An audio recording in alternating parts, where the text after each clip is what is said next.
cleave, you cannot marry. One of the pillars in a marriage is that thing called commitment. Is that thing called what? Commitment. And commitment is normally supposed to be emboldened by that thing called conviction. That the reason why I'm standing here is because it has been revealed to me by God that this is the place to stand. And because this is the place to stand, I'm going to stand. Hey, but it's not easy. Yes, but this is the place to stand. Commitment. Commitment is a critical pillar in every marriage relationship. Commitment. Commitment. And I said that for the New Testament believer, commitment is normally accentuated and strengthened by what? By conviction. Knowing that God will have me be married to this person is a very powerful boost or booster for commitment. So that no matter what happens tomorrow, even if it is not enjoyable, even if it is not ideal, even if it is something I don't like, you know that your interpretation would be Satan is trying to fight a divine thing, because you have a conviction that God would have me be in this marriage. And that conviction therefore gives birth to a commitment. You listen to me, ladies and gentlemen.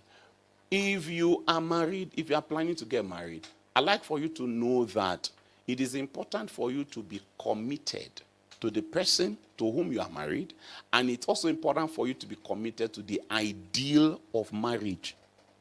That there is something that God calls marriage, that as a believer you are committed to the ideal of marriage. And that as a believer you are committed to the person that you actually do get married to. So hear me and hear me very well.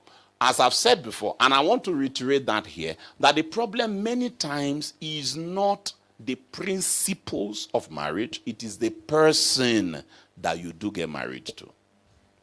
That marriage that is between two Christians and is like constant turbulence, and the one that is between two Christians and is looking something like a model for Christian communities, those two marriages, they are supposed to be based on the same ideals.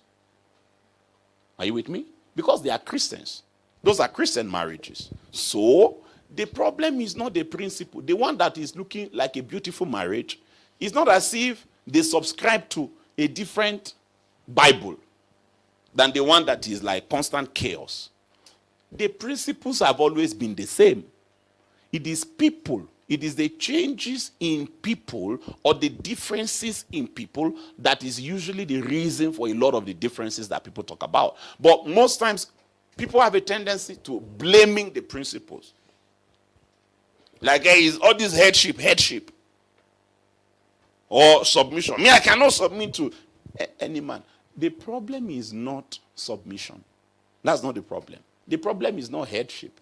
If you understood submission, if you understood headship, you would know that only God could have come up with such an ideal.